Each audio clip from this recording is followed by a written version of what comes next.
puji Engkau Tuhan. Ku sembah Engkau Tuhan. Terima kasih Engkau telah pilih kami, sehingga kami dapat berkata, Engkaulah Raja, Engkaulah Allah kami. Sungguh Engkau berdaulat atas hidup kami Tuhan. Setiap tantangan masalah dalam kehidupan ini, kami mau ingat bahwa Engkau berdaulat atas kehidupan kami. Dan kami tahu Tuhan, Engkau Bapa yang baik. Tak pernah Engkau tinggalkan kami. Tak pernah kami berjalan sendiri. Engkau Bapa yang baik. Terima kasih Tuhan. Terima kasih. Sementara kami akan merenungkan firman-Mu pada pagi hari ini, mari Roh Kudus mengalir saat ini di tempat ini. Jamah setiap hati anak-anak-Mu yang hadir di tempat ini, sehingga firman-Mu menjadi rema, firman-Mu memerdekakan kehidupan mereka. Ubah cara kami berpikir dengan kuasa Roh Kudus-Mu Tuhan, sehingga kami bisa melihat kehidupan dari kacamata firman. Beracaralah sebebas-bebasnya saat ini Roh Kudus. Kami siap untuk mendengarkan firman. Di dalam nama Tuhan Yesus kami sudah berdoa dan bersyukur. Haleluya. Amin, amin, amin. Thank you. Selamat datang dulu Bapak Ibu. Thank you Bapak Ibu. Haleluya. Shalom. Apa kabar? Luar biasa baik. Oke. Tema pada minggu ini adalah menabur benih yang unggul. Kita ada di penghujung akhir bulan Agustus, dan hari ini kita akan bicara secara khusus bicara mengenai menabur benih yang unggul. Oke ya Bapak ya. Sebagai pemanasan, saya mau buka dulu dengan satu pendahuluan. Ini supaya warming up, pemanasan. Saya memang hobi baca buku Bapak Ibu, dan saya selalu seneng kalau saya baca buku. Buku itu tuh membuktikan atau memperkuat apa yang dinyatakan oleh firman Tuhan. Saya seneng banget gitu kalau saya baca buku itu, kayaknya wah ini tuh memperkuat apa yang dikatakan firman Tuhan.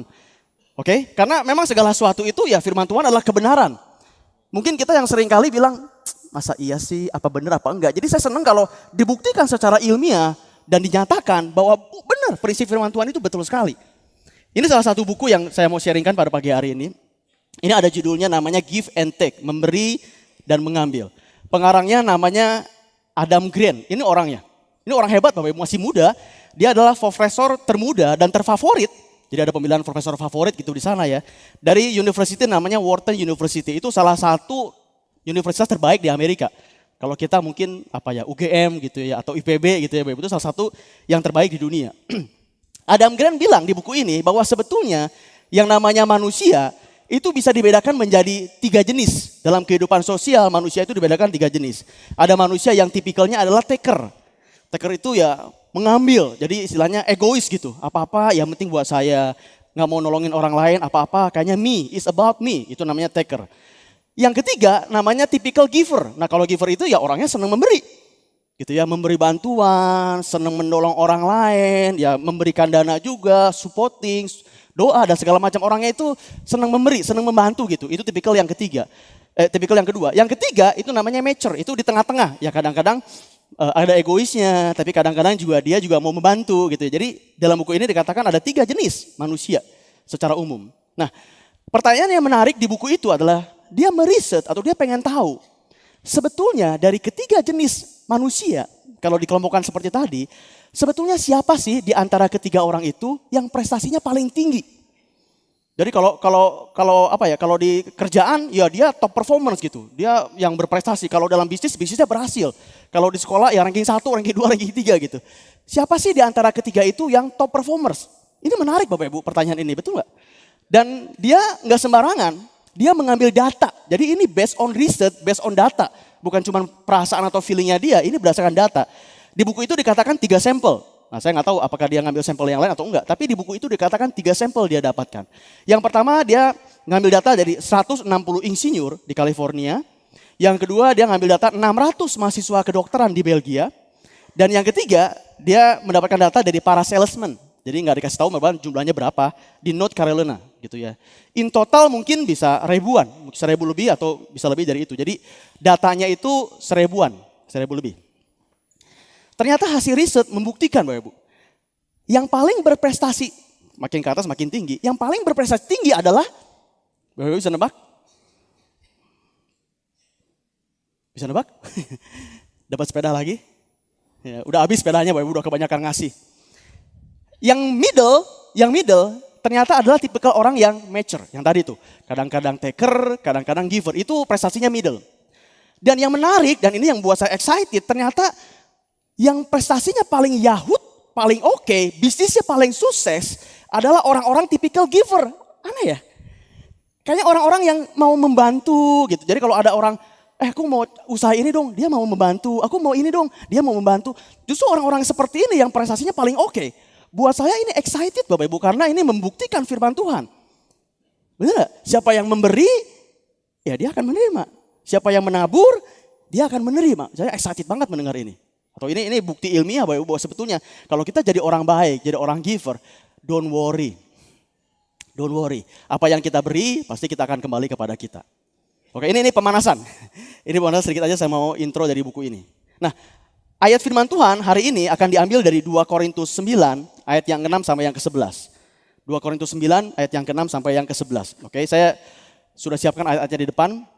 Mari kita baca yang pertama dulu. Jadi di perikop itu ini adalah ayat yang pertama dari Paulus kepada jemaat di Korintus. Firman Tuhan katakan begini. Camkan ini. Oke, dibuka dengan ini Bapak Ibu. Camkan ini.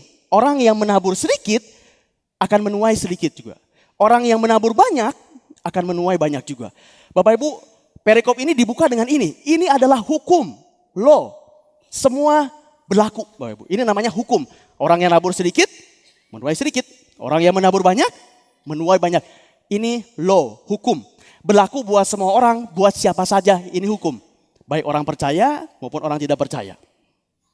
Sama halnya seperti gravitasi, betul nggak? Hukum gravitasi, mau orang percaya, mau orang percaya, semua ini berlaku.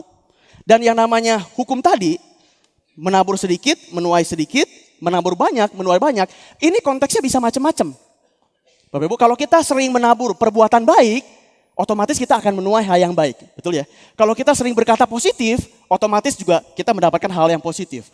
Kalau kita, termasuk juga hal yang negatif, kalau kita sering berbuat jahat kepada orang, percayalah apa yang kita tabur pasti balik kepada kita. Kalau kita sering gosipin orang, percayalah apa yang kita tabur akan balik lagi kepada kita. Jadi ini berlaku buat banyak hal sebetulnya. Tapi memang dalam konteks Korintus atau 2 Korintus ini konteksnya adalah tentang uang. Oke, jadi menabur bisa macam-macam, tapi mari kita batasi karena konteks Korintus ini adalah menabur dalam hal uang. Oke, saya bawa kantong Doraemon. Saya pakai simulasi biar Bapak Ibu terbayang. Ini anggaplah benih. Ini sebetulnya bukan benih, ini beras merah sebetulnya, ngambil dari rumah. Tapi anggaplah ini benih, Bapak Ibu ini benih ya. Mari kita samakan bahasa dulu ya. Kalau saya bekerja, saya punya gaji. Kalau saya berusaha, saya punya pendapatan. Jadi benih ini adalah pendapatan saya atau gaji saya berupa uang. Oke, supaya tergambar saya pakai ilustrasi ini. Oke, jadi benih berupa uang. Oke, saya simpan dulu, nanti saya akan balik lagi ke sini. Itu ayat yang pertama, jadi dibuka dengan satu hukum. Ayat yang kedua, 2 Korintus 9 ayat yang ke-7, firman Tuhan katakan demikian. Ini semakin lama semakin menarik nih. Hendaklah masing-masing memberikan menurut kerelaan hatinya. Jangan dengan sedih hati atau karena paksaan. Sebab Allah mengasihi orang yang memberi dengan sukacita. Di sini tidak dikatakan berapapun jumlahnya. Firman Tuhan nggak bilang kamu kasih ceban, noban. Enggak dibilang ya Bu. Pokoknya dia bilang ya terserah sebetulnya. Yang penting kamu rela hati. Yang penting kamu sukacita. Jadi nggak ada jumlahnya di sini. Oke? Cuma saya mesti jelaskan dulu. Tidak berlaku buat benih perpuluhan. Benih perpuluhan lain. Benih perpuluhan ya ada aturannya. 10%, betul nggak? Jadi ini di luar konteks benih perpuluhan Bapak Ibu. Kalau situ sudah jelas ada ukurannya. Tapi di luar dari benih perpuluhan, ya terserah sebetulnya. Anda mau ngasih berapa, terserah. Jadi indikatornya itu bukannya jumlah uang. Indikatornya itu adalah sukacita. Jadi kalau Anda mau ngasih sedikit tapi sukacita, silahkan. Kalau Anda ngasih banyak sukacita, silahkan juga. Oh, mungkin Bapak Ibu dari sekarang bertanya nih, Wah kalau gitu enak juga ya. Ya udah kalau gitu saya ngasih sedikit aja deh Pak Andi. Kan boleh kan? Boleh kan? Yang penting seperpuluhan saya bayar, tapi ini saya ngasih sedikit. Ya sok wae, silakan. Kalau sukacita dengan sedikit, mah enggak aja. Oke? Tapi Bapak Ibu jangan cepat-cepat. Oh kalau gitu saya kasih sedikit aja. Jangan cepat-cepat Bapak Ibu. Saya bantu ya. Saya coba sekarang kasih ilustrasi. Memberi sedikit, mendapat sedikit. Memberi banyak, mendapat banyak. Tapi saya kasih ilustrasi berupa uang. Supaya Bapak Ibu lebih mudeng. Kalau enggak kan kayaknya masih mengawang-awang gitu. Kalau gitu saya kasih sedikit aja deh. Oke, mari saya ilustrasikan dengan berupa gambaran seperti ini. Nah, misalnya ya, saya punya opsi. Saya bisa memberi 10.000 ceban, bahasa Portugal ceban. Saya bisa membeli, atau saya bisa alternatif yang kedua, saya bisa membeli cetiau. Oke, jadi saya bisa ceban, saya bisa cetiau. Bedanya awal-awal nih 990.000, betul ya? Wah kalau gini sih, tadi kan Pak Ade bilang, saya sih suka citanya dengan 10.000. Oh ya, kalau 10.000 mau silakan. Soalnya bedanya cuma 990.000 Pak Andi. Udahlah saya 10.000 lah, 10.000 aja deh cukup. Oke nggak apa-apa. Saya nggak menyalahkan Bapak Ibu karena memang firman Tuhan nggak ngomongin angka. Tapi mari kita lihat sekarang ya Bapak Ibu. Selama Anda siap dengan buahnya, nggak apa-apa kalau Anda mau menabur seperti itu. Mari kita lihat buahnya. Saya pakai dua asumsi. Pertama, kita sudah menabur ini di tanah yang subur. Oke, kan sebetulnya ada tanah yang tidak subur juga. Tapi kita anggaplah kita menabur di tanah yang subur. Asumsi yang kedua, berbuahnya 100 kali lipat. Karena firman Tuhan katakan bisa 30, bisa 60, bisa 100 ya toh. Kita anggap berbuahnya 100 kali lipat. Balik ke slide. Bapak Ibu. Jangan kaget ya. Masing-masing berbuah 100 kali lipat. Kalau awal-awal Anda nggak masalah dengan perbedaan 990.000, sekarang kita lihat bedanya, berbuah 100 kali lipat. Yang ceban, berbuahnya cetiau. Yang cetiau, berbuahnya, berapa tuh bahasa Portugalnya? Sapetiau. Ya cepetiau, kayak gitulah, cepetiau. Jadi kalau awal-awal bedanya cuma 990.000, sekarang bedanya 99 juta. Kalau Anda tidak bermasalah dengan beda ini, ya nggak apa-apa sih Pak, ya sudah kasih 10.000, nggak apa-apa. Bapak-Ibu, ini saya kasih ilustrasi, saya nggak ngomongin jumlahnya, saya cuma kasih ilustrasi kalau Anda nabur sedikit, dapatnya sedikit. Kalau Anda nabur banyak, dapatnya banyak. Selama Anda siap dengan perbedaan setelah berbuah, Anda tidak masalah dengan perbedaan itu, tidak apa-apa, tabur aja sedikit. Enggak dosa juga, karena memang tidak dikatakan jumlahnya, betul nggak? Selama Anda siap. Bapak Ibu, ini saya bisa bawa kemana-mana. Saya bisa bawa dalam konteks seperti ini. Kalau misalkan kita punya teman dan kita tahu dia menabur banyak misalnya ya. Dan kita cuma menabur dikit, ya kita pilih menabur dikit dan dia memilih menabur banyak. Selama hati Anda siap, saya nggak ngomongin iri hati deh. Saya selama Anda bilang, saya siap melihat dia berbuah banyak, menuai banyak. Saya nggak apa-apa menuai sedikit, ya udah nggak apa-apa juga. Atau kalau dalam konteks pekerjaan, dalam konteks di kantor, kita punya teman kerja itu dia menabur dengan cara seperti ini, kerjanya tuh sepenuh hati. Kerjanya itu rajin. Datang sebelum jam masuk, pulang mungkin agak malam, rajin banget. Kalau saya mah begini-begini aja dah.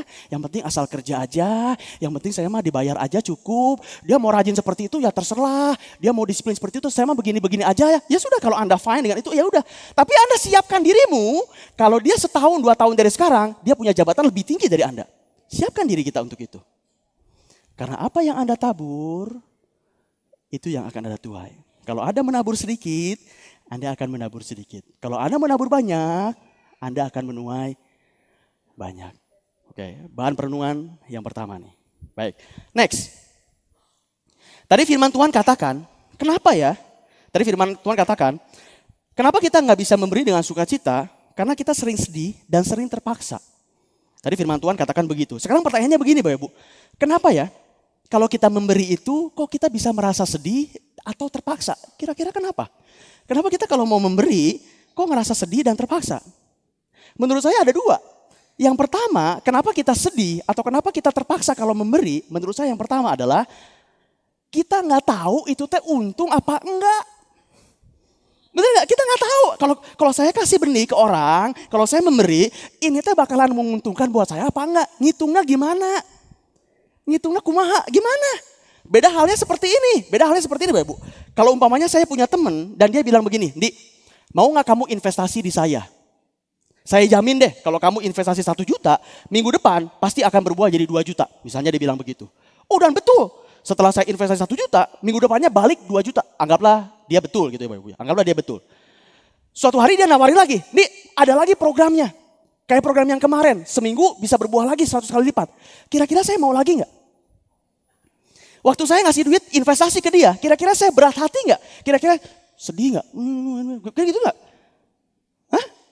Tentu enggak, karena kita tahu seminggu lagi akan berbuah 100 kali lipat. Minggu depan akan berbuah 2 juta. Karena kita tahu bahwa itu akan menghasilkan. Bahkan kita bisa bilang begini, boleh nggak nambah, jangan 1 juta.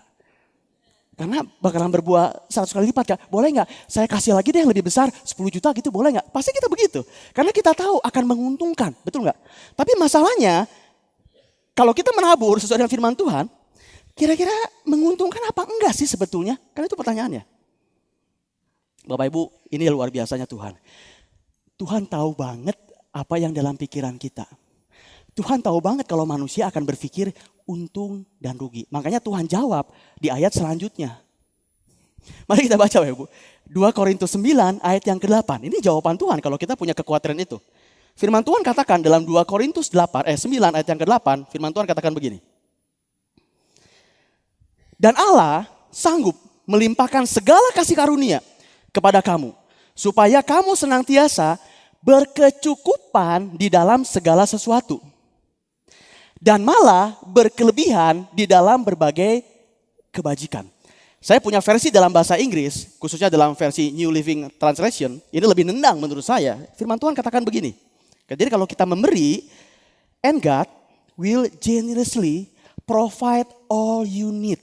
Jadi Tuhan akan secara murah hati menyediakan apa yang kamu butuhkan. Baik-baik baca ini. Then you will always have apa? Everything you need. Wow. Ya biasa aja ya. Wow Bapak Ibu, buat saya tuh wow banget. Bapak Ibu, wow thank you. Jadi kalau kita memberi, Tuhan itu bilang begini, I will provide everything. Not only money, tapi semuanya. Kesehatan, hubungan dengan keluarga, hubungan suami istri, damai sejahtera, sukacita, kedamaian. Tuhan akan limpahkan itu semua. Duit udah pasti, tapi selain duit, semua juga Tuhan akan berikan. Karena Tuhan firman Tuhan bilang begini, everything. Kalau investasi tadi, begitu saya kasih 1 juta, yang dia balikin berapa?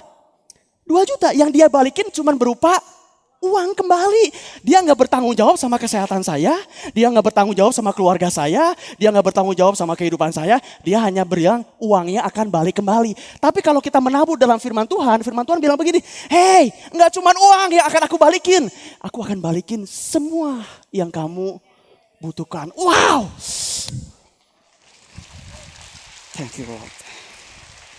Bapak Ibu, saya nggak tahu Bapak Ibu baca ini gimana, tapi buat saya,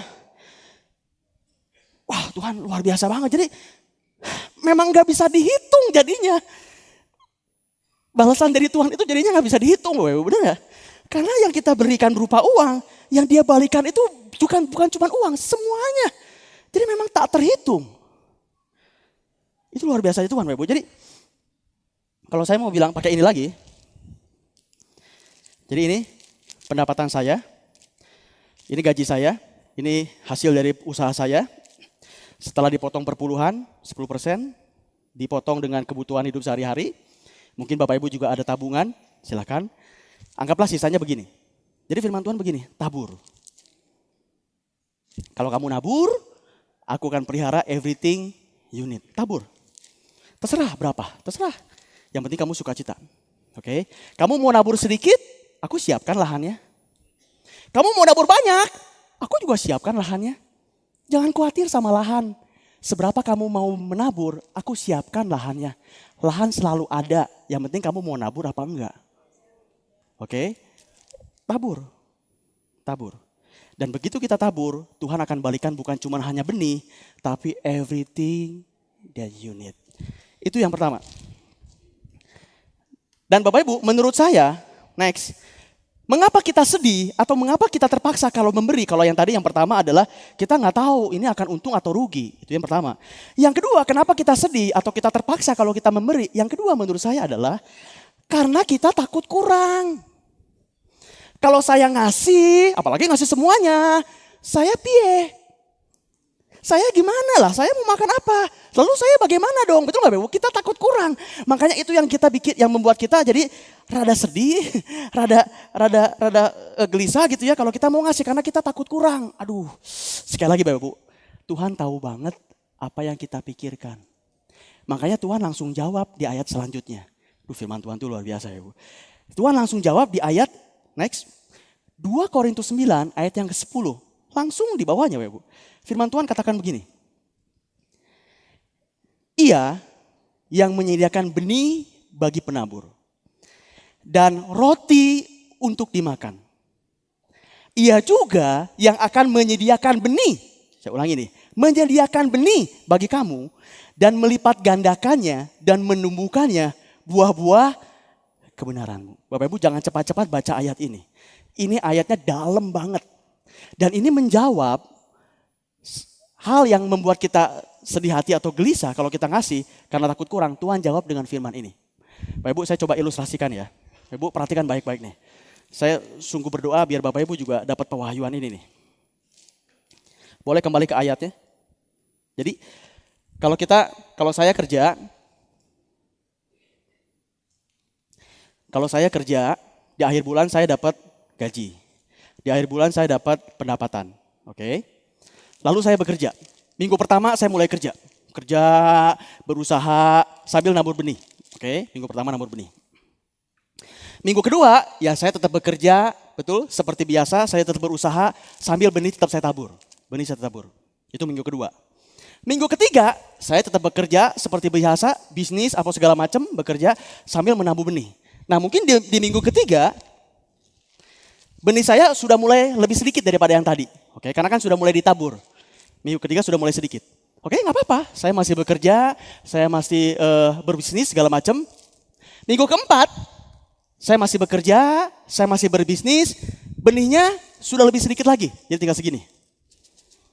Anggaplah sisa di akhir bulan tinggal segini. Sampai sini masih bisa ikutin? Oke, karena kan setelah ditabur jadi sedikit toh. Akhir bulan saya bekerja, dapatnya segini benihnya. Oke, Bapak perhatikan nih. Begitu tiba di akhir bulan, di mana benih saya itu tinggal segini sisanya. Begitu tiba di akhir bulan, setelah sebulan saya berusaha, setelah sebulan saya bekerja, di akhir bulan kita dapat gajian, kalau yang kerja, kita dapat hasil dari bisnis kita. Akibatnya yang kita dapatkan apa? Kembali benih yang full. Tadi sebelum saya dapat hasil dari usaha saya, di minggu keempat benih saya tinggal segini. Begitu saya dapat gaji, begitu usaha saya diberkati Tuhan, dapat pendapatan, benih saya kembali full segini. Jadi yang siapin benih ini siapa? Hah? Saya dapat benih ini dari siapa? Dapat dari siapa? Dapat dari Tuhan Bapak Ibu benih ini. Dan ini hal yang penting. Jadi begini Bapak Ibu, selama kita kerja, selama kita berbisnis dan kita menabur, kita bekerja, kita berbisnis, kita menabur, Tuhan yang akan membuat berhasil apa yang kita kerjakan selama ini. Kalau kita bekerja kita menjadi orang yang berprestasi, kalau kita bisnis kita berhasil, Tuhan akan membuat berhasil sehingga di akhir bulan benih kita kembali full. Jadi Bapak Ibu gak usah khawatir dengan benih, Dia yang siapin dengan memberkati apa yang kita kerjakan selama sebulan ini. Oke? Dan kalaupun firman Tuhan bilang begini, roti untuk dimakan. Roti untuk dimakan. Bapak Ibu, kalaupun entah di minggu 1 atau di minggu 2 atau di minggu 3, Tuhan bicara kepada Bapak Ibu, serahkan semua benih. Oke? Kalau Tuhan suruh, ini cukup ekstrim memang, tapi kalau Tuhan suruh, serahkan semua benih. Jadi Anda gak punya benih lagi, betul? Begitu diserahkan semuanya dan Anda gak punya benih, Anda bilang apa? Kalau gitu saya gimana Tuhan? Benihnya udah habis. Saya mau makan apa? Keluarga saya mau makan apa? Lalu Tuhan bilang apa di firman-Nya? Tuh roti udah aku siapin.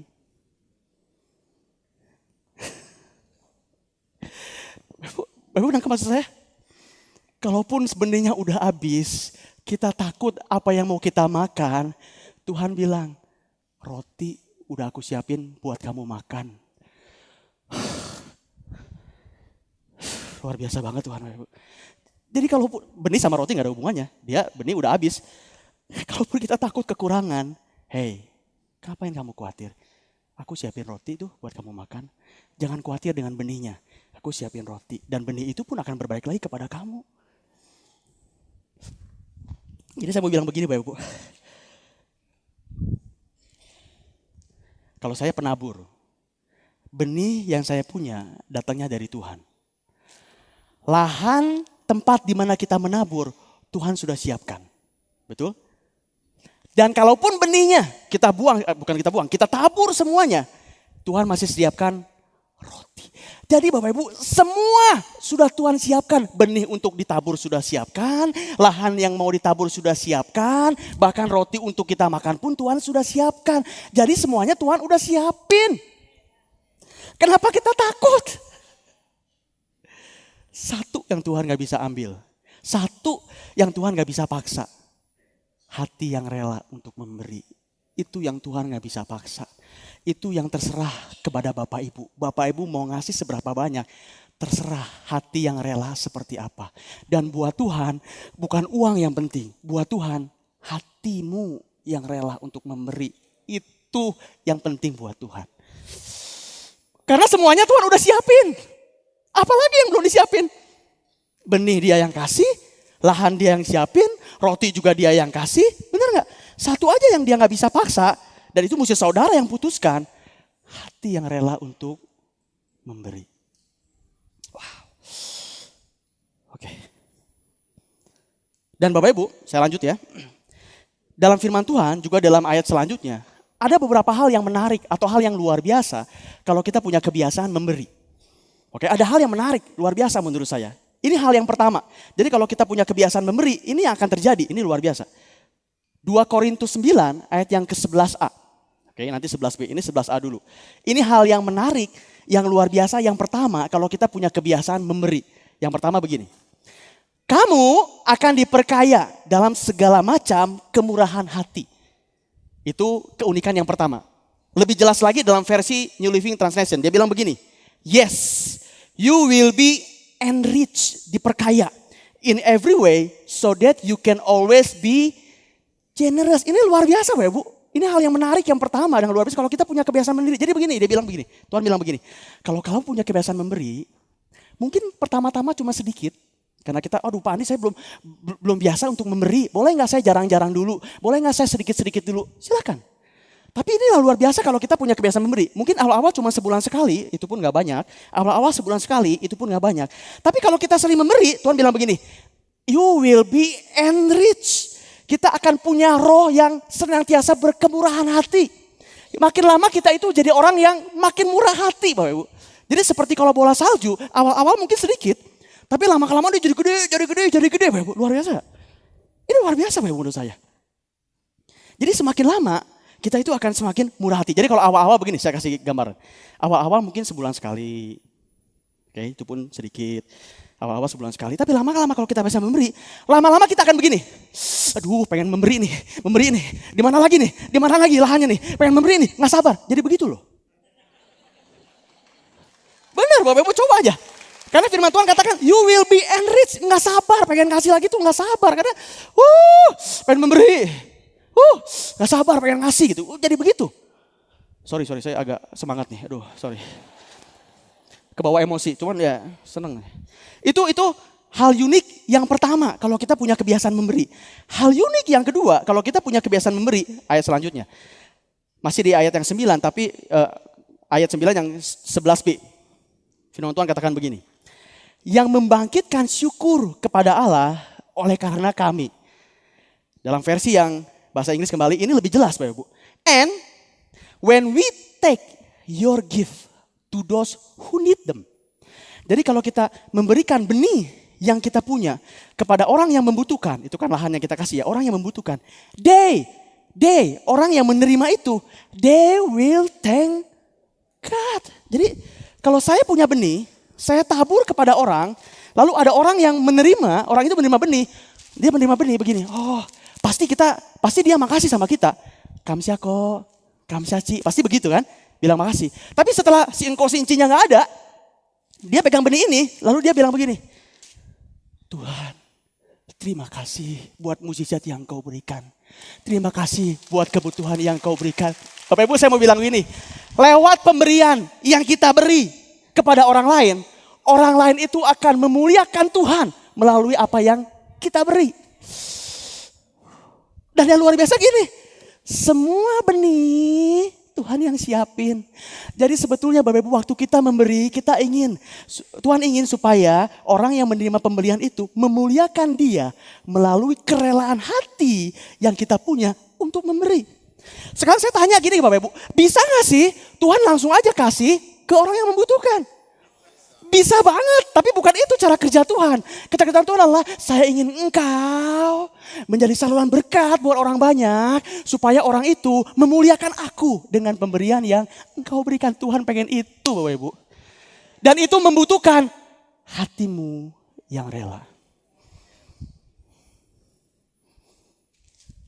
Oke, itu hal yang unik yang kedua. Jadi hal yang unik yang pertama, kalau kita memberi, makin lama kita akan punya roh yang menjadi murah hati, semakin sering memberi. Yang kedua adalah kalau kita memberi, maka orang yang menerima itu akan memuliakan Bapa di surga dengan apa yang kita berikan. Nah Bapak Ibu, sebelum selesai, saya mau jelaskan dua hal sebelum saya selesai ya. Saya mau bagikan dua hal. Nanti Bapak Ibu renungkan di rumah. Ini PR buat Bapak Ibu. Jarang-jarang kan ya khotbah dikasih PR. Ini PR Bapak Ibu. Bapak Ibu nanti renungin di rumah ya. Renungin di rumah apa yang sampaikan ini. Bapak Ibu doakan juga, renungkan juga seperti apa. Bapak Ibu boleh tidak setuju, terserah. Tapi ini yang saya mau bagikan sebagai penutup khotbah kita hari ini. Oke, dua hal. Yang pertama, tolong lihat slide-nya. Sehubungan dengan yang namanya persepuluhan. Oke, ini hal pertama yang saya mau bagikan untuk Bapak Ibu renungkan sehubungan dengan perpuluhan. Misalnya, kita punya penghasilan 10 juta. Misalnya aja. Supaya gampang nanti ngitungnya, oke? Kita punya income 10 juta. Sekarang saya tanya Bapak Ibu, 10 juta ini income yang kita punya, itu siapa yang kasih? Siapa yang punya 10 juta ini, siapa yang punya sebagai income kita? Siapa? Hah? Tuhan, oke, Tuhan ya. Bungkus, sini. Deal? Kalau kita kerja, kalau kita gajian, itu Tuhan yang ngasih kepada kita, deal? Oke, ini punya Tuhan, baik. 10 juta. Jadi kalau saya gambarkan lewat garis 0, 10 juta. Firman Tuhan katakan 10% kasih untuk rumah Tuhan. Ini kurang lebih 1 juta. Oke ya. Sisanya berapa? Oke, 9 juta. Sekarang saya tanya nih. Yang 1 juta itu tuh, yang persepuluhan itu tuh, siapa yang punya? Tuhan yang punya. Oke, Tuhan yang punya. Yang 9 juta itu tuh, sisanya, yang 9 juta itu tuh, siapa yang punya? Hah? Tuhan juga yang punya. Bapak Ibu merasa hal yang aneh di sini? Jadi kalau sebetulnya semua Tuhan yang punya, income-nya dia yang punya. 10% dia juga yang punya. 9 jutanya sisanya dia juga yang punya. Jadi kalau gitu, jadi persepuluhan itu berarti bukan masalah jumlah Bapak Ibu. Karena semuanya itu dia yang punya. Benar gak? Ada sesuatu yang Tuhan ingin kita mengerti dengan konsep perpuluhan ini. Karena semuanya juga dia yang punya. Oke, saya kasih ilustrasi biar Bapak Ibu terbayang. Misalnya, saya kasih cerita ya. Biar Bapak Ibu terbayang konsep, karena ini penting. Bapak Ibu renungkan nanti di rumah. Misalnya di satu kota, ada si A, ada si B. Oke, si A ini orangnya sangat kaya. Ada si A, ada si B, orang ini sangat kaya. Dan orang ini gubernur umpamanya ya. Di kota itu dia bergubernur. Orang yang sangat berkuasa, sangat kaya. Dia punya teman namanya si B. Si B ini mohon maaf keadaan ekonominya di bawah gitu ya. Dia kurang mampu lah gitu. Karena si A yang sudah sangat kaya dan berkuasa, tahu temannya si B ini berkekurangan. Si A bilang gini kepada si B. Hey bro, aduh lu prihatin juga ya. Gue jadi prihatin nih. Gini deh bro, sorry ya pakai gua lu nih. Gua modalin deh. Oke, gua beliin satu ruko, nanti kamu usaha pakaian gitu umpamanya. Kamu usaha baju, oke? Semua baju saya yang siapin. Jadi lu nggak usah mikir deh, yang penting lu usaha aja. Ruko gua siapin, stok-stok baju semua sudah saya siapin. Kamu tinggal kerjain aja, jalanin aja. Mau nggak? Ya pasti mau dong. Oh mau banget kalau gitu bro, thank you banget. Ya udah, oke ya usaha aja gitu ya. Tapi saya cuma punya satu syarat. Apa tuh? Setiap bulan kamu kasih ke saya 20%. Bapak Ibu nangkep maksud saya? Kamu jalanin, ruko saya siapin, stok baju untuk dijual sudah saya siapin, pembantu sudah saya siapin, kamu tinggal jalanin aja. Cuma setiap bulan kamu mesti kasih ke saya 20% dari omset yang kamu punya. Lalu si A ini bilang begini, kalau kamu setia, kasih 20% setiap bulan kepada saya. Kata si A ya, si A bilang begini, percaya sama gua. Atau bahasa rohaninya begini, ujilah aku. Itu bahasa rohaninya. Tapi kalau bahasa sehari-harinya, lu percaya sama gua. Oke, kalau di Malaki ngomongnya ujilah aku. Lu percaya sama gua, kalau lu setia ngasih 20%, toko ini akan aku kembangin. Lu akan gua bukain cabang yang baru. Lu akan makin lama makin berkembang. Kalau lu setia kasih 20% buat gua. Setuju? Setuju, oke. Sudah, dia jalanin. Yang si B nggak tahu, karena si A ini berkuasa, yang beli ke toko dia pun si A yang nyuruh. Kamu beli deh ke toko A, uangnya mana Pak? Nih uangnya gua kasih. Kamu beli aja ke toko A, oke? Jadi si B itu seneng banget banyak yang beli. Padahal mah dia nggak tahu. Padahal mah yang nyuruh pembeli-pembeli datang itu ke toko dia juga si A. Uangnya pun dari si A. Lalu kalau si B mesti ngasih 20% setiap bulan, itu teh uang siapa? Bapak Ibu nangkap maksud saya? Itu teh duit saha? Duit siapa? Jadi maksud saya begini, ada alasan gak sih si B itu untuk tidak memberi 20%? Ada alasan gak? Semuanya dia udah siapin si A teh. Lalu kalau si B umpamanya dia tidak setia dengan 20%-nya. Kasih aja lah, dia kan udah kaya. Udahlah 10%. Aduh, kadang-kadang gak ngasih. Kadang-kadang 15%. Seringnya gak ngasih. Lalu si B suatu hari ngomong sama si A. Bro, udah mulai rame nih toko gua. Bukain cabang dong. Udah rame loh, ini lumayan loh. Dia nggak setia loh kasih 20%. Udah rame banget, tolong bukain cabang dong. Supaya makin berkembang usaha gua. Kira-kira si A ngomong apa ke si B? Lu disuruh ngasih 20% setiap bulan aja enggak. Ya kan? Lu gak setia. Sekarang lu minta gua bukain cabang buat lu. Lu sehat.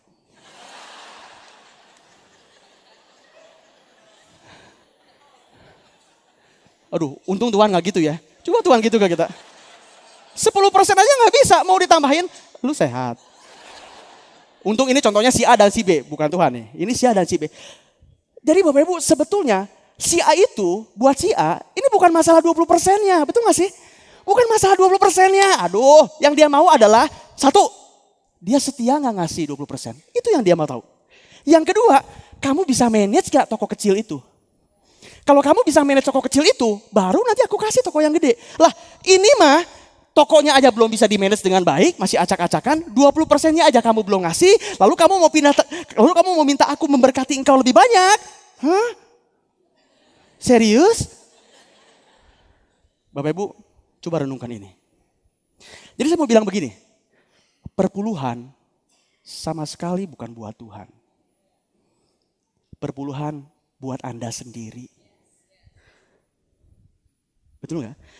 Karena buat Tuhan, uang yang kita punya pun milik Tuhan. Yang dia mau lihat kesetiaan hatimu dan bagaimana kamu memanage keuanganmu. It's not about money at all. Itu yang pertama. Lalu Bapak Ibu bisa bilang begini, tapi kan saya yang bekerja Pak Andi, saya berhak dong menikmati apa yang saya punya. Ini kan saya yang kerja dong, makanya saya dapat ini, saya yang kerja dong. Oh gitu ya, oke. Ini renungan yang kedua. Kita lihat manusia. Manusia bekerja, manusia tidak bekerja. Kalau manusia tidak bekerja, ada hasil? Tidak ada hasil, betul nggak? Firman Tuhan bilang begini, kalau kamu nggak kerja, kamu jangan makan. Jadi kalau kamu manusia bekerja, tidak ada hasil. Setuju? Oke. Sekarang kalau manusia bekerja, kira-kira ada hasil apa enggak? Ayo. Bapak Ibu jawabannya, bisa ada, bisa enggak. Loh kok bisa begitu Pak Andi? Saya tambah satu variabel, namanya variabel Tuhan sekarang. Kalau manusia tidak bekerja, pasti tidak ada hasilnya. Tapi kalau manusia bekerja, masih ada satu faktor lagi yang sangat penting. Namanya faktor Tuhan. Kalau Tuhan memberkati, ada hasil. Kalau Tuhan tidak memberkati, seberapa keras pun kita bekerja, tidak akan ada hasil.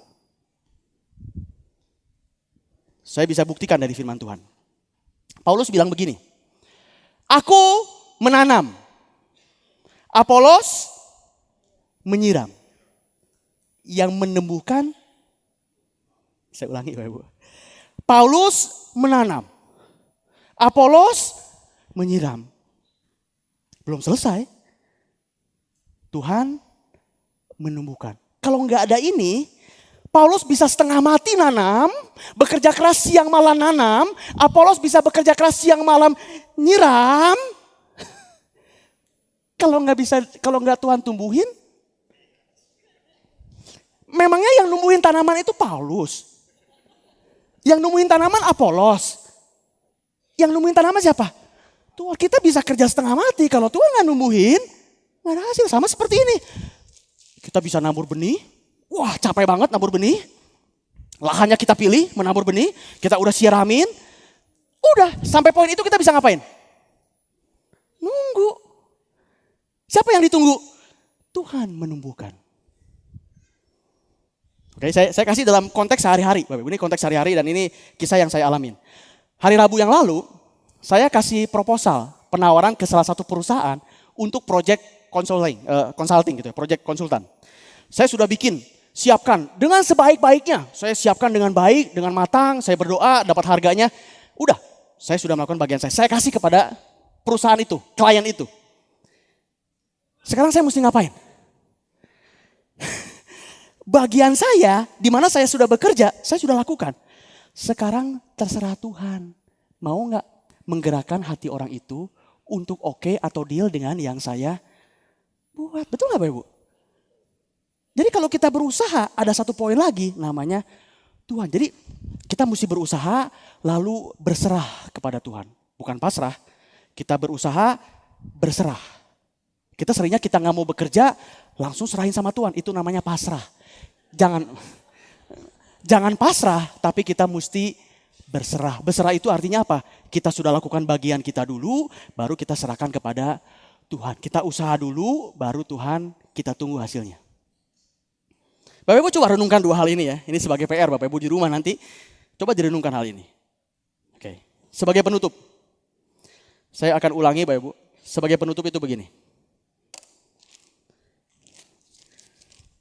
Benih yang kita punya, hasil usaha kita. Kita memang kerja keras untuk ini, betul. Tapi Tuhan mesti memberkati dulu. Baru Tuhan kasih benih. Benih Tuhan siapkan. Tanah yang subur, lahan bisa Tuhan siapkan. Oke, benih Tuhan sediakan, lahan yang subur Tuhan siapkan. Berapa banyak yang Anda mau tabur, Tuhan akan siapkan lahannya. Oke, hasil dari benih berupa pohon atau apapun yang nanti kita tuai, Tuhan bisa tumbuhkan. Tapi hati yang rela, itu Tuhan yang cari dari kita. Benih Tuhan bisa sediakan. Lahan Tuhan bisa siapkan. Hasil dari benih bisa Tuhan tumbuhkan. Tapi kalau enggak ada hati yang rela untuk menabur itu, semua tidak ada artinya. Dan yang mahal dari kita, yang dicari Tuhan dari kita, Bapak Ibu, bukan benihnya, bukan lahannya, yang Dia cari dari kita, hati yang rela untuk memberi. Itu yang mahal dan itu yang Tuhan cari dari kita. Ini bukan tentang benih, ini bukan tentang uang, ini tentang hati yang mau memberi. Oke Bapak Ibu, mari kita tundukkan kepala kita. Saya undang Bapak Ibu bangkit berdiri. Tim musik saya undang kembali bisa datang kembali ke sini. Bapak Ibu, saya kasih kesempatan buat Bapak Ibu saat ini melakukan komitmen secara pribadi kepada Tuhan. Saya nggak tahu bagaimana situasinya, kondisinya saat ini tentang Bapak Ibu. Tapi mari kita buat komitmen yang baru. Dan mungkin Bapak Ibu juga saat ini mau meminta maaf kepada Tuhan kalau selama ini Bapak Ibu belum bisa memberi. Mari bikin komitmen yang baru. Mari katakan minta ampun kepada Tuhan dan nyatakan mulai hari ini, Tuhan, terima kasih buat kebenaran yang baru ini. Kebenaran yang memerdekakan hidup kami. Bahwa benih akan Kau sediakan, Tuhan. Lahan juga akan Kau siapkan. Tapi hati dulu yang utama, di mana hati yang rela untuk memberi, hati rela untuk menabur, itulah yang Tuhan cari dan itulah yang berharga di mata Tuhan. Silakan Bapak Ibu berdoa secara pribadi kepada Tuhan. Buat komitmen yang baru pada siang hari ini. Haleluya. Terima kasih Tuhan. Terima kasih Tuhan. Haleluya. Terima kasih Tuhan. Terima kasih, ampuni kami Tuhan.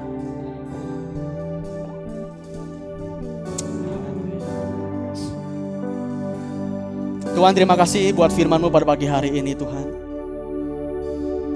Ampuni kami kalau selama ini kami mungkin belum punya hati yang rela untuk memberi. Karena kami takut, karena kami gelisah. Kami takut kami kurang, kami takut ini tidak ada untungnya, Tuhan. Namun firman-Mu pada pagi hari ini mengingatkan kami bahwa semuanya telah Engkau sediakan. Kaulah sumber, Tuhan. Kaulah sumber segalanya, Tuhan. Dan biarlah pada siang hari ini kami memiliki hati yang rela untuk senantiasa mau memberi, Tuhan. Dan orang-orang yang mendapatkan benih yang kami tabur, mereka bisa memuji Engkau, mereka bisa memuliakan Engkau, Tuhan. Hasil daripada hati yang kami miliki untuk rela menabur benih-benih yang telah Engkau siapkan.